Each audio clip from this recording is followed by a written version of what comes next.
colegio es conocimiento, ciencia y cultura. La historia necesaria. La vida cotidiana en el pasado de Hispanoamérica. Bienvenidos a esta segunda temporada de La historia necesaria, en la que hablaremos de lo cotidiano como expresión de la vida en sociedad. Ustedes ya nos conocen. Somos Mónica Girardi, de la Universidad Nacional de Córdoba, Argentina; Dora Dávila, de la Universidad Andrés Bello, de Caracas, Venezuela; y yo, Pilar Gonzalvo, del Colegio de México, donde los recibimos con mucho gusto. Bienvenidos.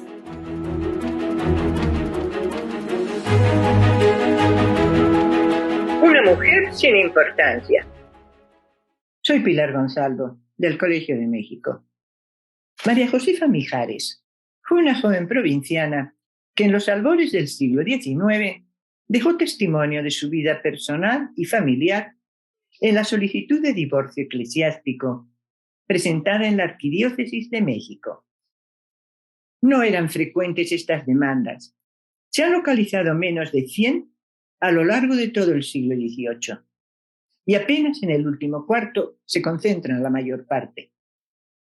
Hablar de esto significa acercarse a un cambio en las costumbres, en el momento en que se hacían visibles las falsas apariencias de armonía y orden familiar que se sostenían durante la sociedad barroca.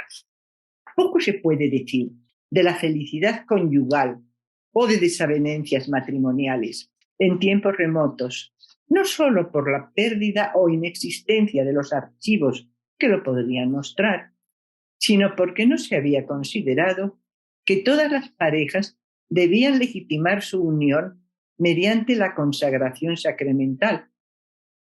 El matrimonio era un sacramento relativamente nuevo, importante para afianzar linajes y preservar patrimonios en los grupos de la élite, pero que se consideraba innecesario entre parejas sin bienes de fortuna, que casi siempre se unían por voluntad propia y con el beneplácito de las familias, si es que además tenían familia. La necesidad o conveniencia del matrimonio dependía de las propiedades o privilegios propios del apellido que se pretendía conservar.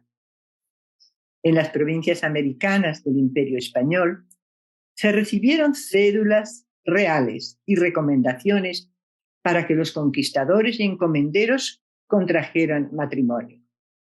Y poco a poco se generalizó la costumbre de casarse, para lo cual todavía no se requería la presencia del párroco, sino que generalmente acudía al domicilio de la pareja. Rara vez iban a la parroquia, pero tampoco se celebraba la ceremonia frente al altar mayor, sino a la entrada o en el atrio. Y si bien eran pocos los matrimonios, eran muchos menos los divorcios, porque no se esperaba la felicidad en este mundo. Conformidad, resignación, paciencia parecían suficientes para soportar lo que se llamaba el yugo del matrimonio. Además, el divorcio eclesiástico, tras largos trámites, solo permitía la separación de las parejas. Nunca, en ningún caso, se rompía el vínculo y, por tanto, era imposible un nuevo matrimonio. Para quienes no se soportaban, podía ser un alivio que les autorizasen a no compartir mesa y lecho, lo único que el divorcio eclesiástico autorizaba. Y siempre había vecinos dispuestos a atisbar por las ventanas para asegurarse de que se usaba una sola recámara y una sola cama. Otra cosa era sospechosa.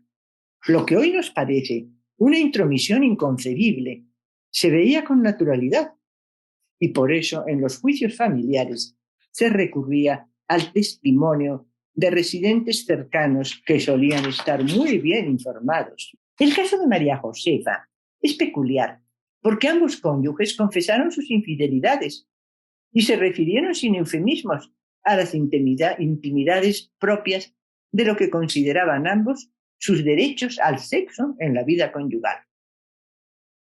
Ella misma era hija ilegítima, pero no había sido reconocida por su madre, que era lo más común, sino por su padre, que la crió y le dio su apellido. Al parecer, aunque nunca se declaró formalmente, la niña nació en la Ciudad de México fruto de una relación prohibida. Desde los 3 años, cuando llegó a San Juan del Río, convivió con su madrastra en la fonda, a la que llegaban numerosos viajeros y en la que ella realizaba tareas propias de una moza de servicio, al mismo tiempo que tuvo oportunidad de leer novelas que a veces le prestaban y conocer algo de lo que en el mundo estaba cambiando y de la vida en ciudades populosas y dinámicas de aquel mundo ilustrado de finales del siglo XVIII, principios del XIX. Sus encuentros ocasionales con un gachupín comerciante culminaron en el matrimonio un tanto apresurado por el aviso de un embarazo entre infidelidades de él, dramáticas protestas de ella, reconciliaciones apasionadas que nos relatan y enfermedades fingidas. Transcurrieron unos años hasta que se instalaron en la Ciudad de México. De nuevo abrieron un negocio de mercería que el marido atendía y la esposa visitaba algunas tardes para hacer tertulia con las clientas habituales.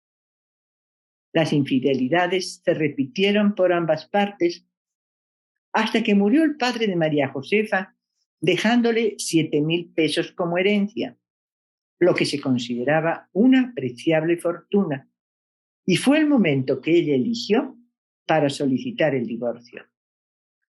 Era costumbre que las esposas en conflicto se recogieran en casas respetables o recogimientos. Ella decidió anticiparse a cualquier mandato judicial al internarse en el convento de monjas clarisas de Santa Isabel, llevando consigo su ajuar y algunos objetos de valor de la vivienda. El expediente está inconcluso, como sucede con mucha frecuencia. Los largos trámites desalentaban a los demandantes. Con frecuencia, ellas se rendían y aceptaban mantener una convivencia que detestaban por falta de bienes para mantenerse por sí mismas, por el aislamiento impuesto durante el proceso o por la presión de ambas familias. El caso de María Josefa es diferente, porque es obvio que lo que ella pretendía era poner a salvo su fortuna recién heredada, librándose así de la tutela conyugal.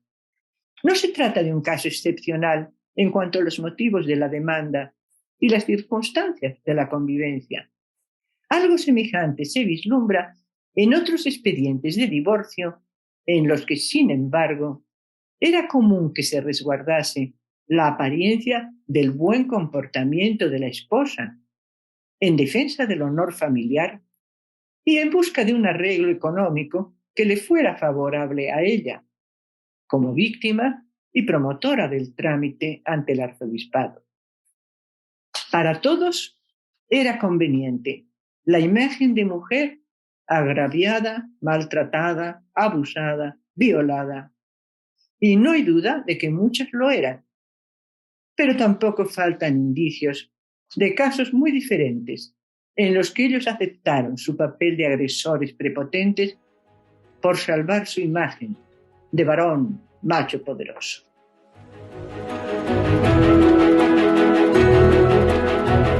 Esto fue una producción de la Coordinación de Educación Digital del Colegio de México.